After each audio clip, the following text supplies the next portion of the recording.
नमस्कार दोस्तों, स्टडी वाईडीएस में आपका स्वागत है। तो आज का जो विषय है हमारा आगामी भर्तियों को लेकर है कि अब एमपी में क्या कोई भर्ती निकलेगी।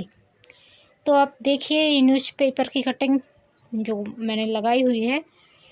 चुनाव तक अब कोई बड़ी भर्ती परीक्षा नहीं, असिस्टेंट प्रोफेसर भर्ती भी दिसंबर तक मुश्किल है।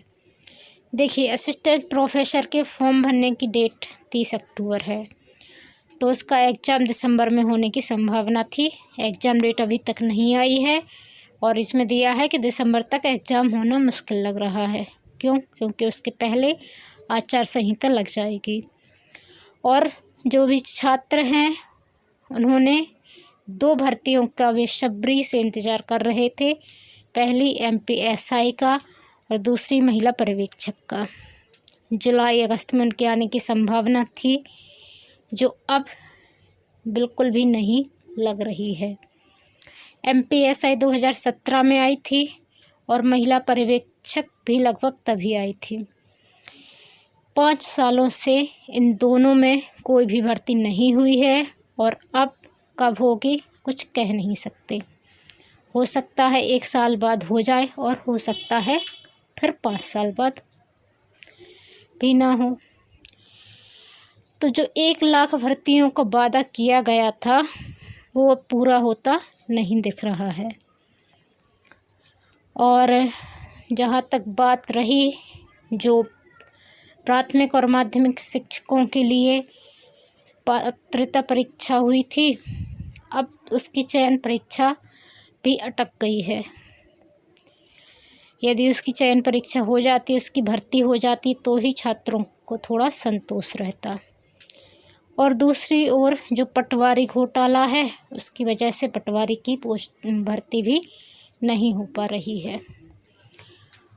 तो लोगों का जो छात्रों को विशेषकर जो वेट था, जो इंतज़ार था, अब वो फिर इंतज़ार ही रह गया है। 5 साल में लगता है जब चुनाव आएंगे तब भर्तियां आएंगी, नियुक्ति मिलेगी, छात्र तैयारी करते हैं, एग्ज़ाम भर्तियां निकलती हैं, वादे लाखों किए जाते हैं, 1-2 पूरे भी होते हैं। कुछ भर्तियां निकलती भी हैं, कुछ को ज्वाइनिंग मिलती भी है, कुछ घोटाले में ठंडे बस्ते में चली जाती हैं और कुछ का लोग इंतज़ार ही करते रह जाते हैं। तो ये है हमारे यहाँ की सरकारी भर्तियाँ।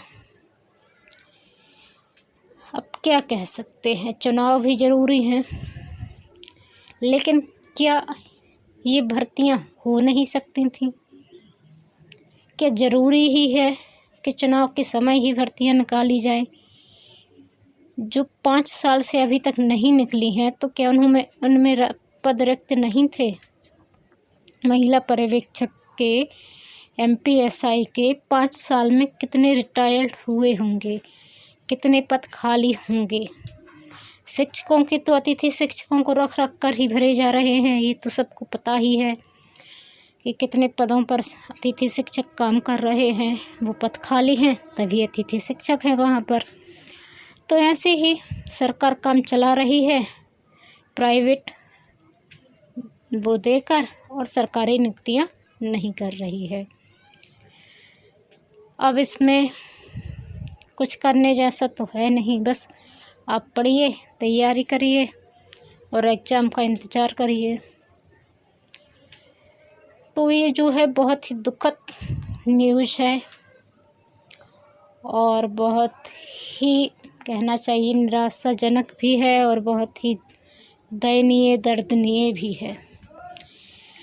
क्योंकि अभी बच्चों का जो एक के बाद एक भर्तियां आ रही थी तो उनकी जो तैयारी थी वो दिन ब दिन उसमें प्रगति हो रही थी। अब आप ही सोचिए कि जब कोई 5 साल में नियुक्ति नहीं निकलेगी तो किस हद तक वो तैयारी करेगा और किस हद तक वो इंतज़ार करेगा। यदि हम अपना एक लक्ष्य बना ले, मान लीजिए किसी स्टूडेंट ने एमपीएसआई को ही लक्ष्य बना लिया कि मुझे यही निकालना है, तो 5 साल क्या वो एमपीएसआई की बस तैयारी करेगा? और क्या 5 साल बाद वो निकल पाएगा बिना पैसों के? तो एक बहुत ही कहना चाहिए ख़राब स्थिति है एमपी में भर्तियों को लेकर, जो कि नहीं होनी चाहिए थी। और यदि भर्तियां सही तरीके से होती तो छात्रों का जो बेरोजगारी है छात्रों में वो बहुत कम होती और उनका जीवन स्तर सुधरता, देश का विकास होता। लेकिन ये सब सिर्फ वादे हैं, और वादों का क्या। चलिए देखते हैं अब क्या होता है, छात्रों का आक्रोश और क्या होता है चुनाव का नतीजा। यदि आप चैनल पर नए आए हैं तो प्लीज़ चैनल को लाइक, शेयर एंड सब्सक्राइब कर बेल आइकन को क्लिक कर लीजिए और वीडियो को शेयर करना ना भूलिए। धन्यवाद।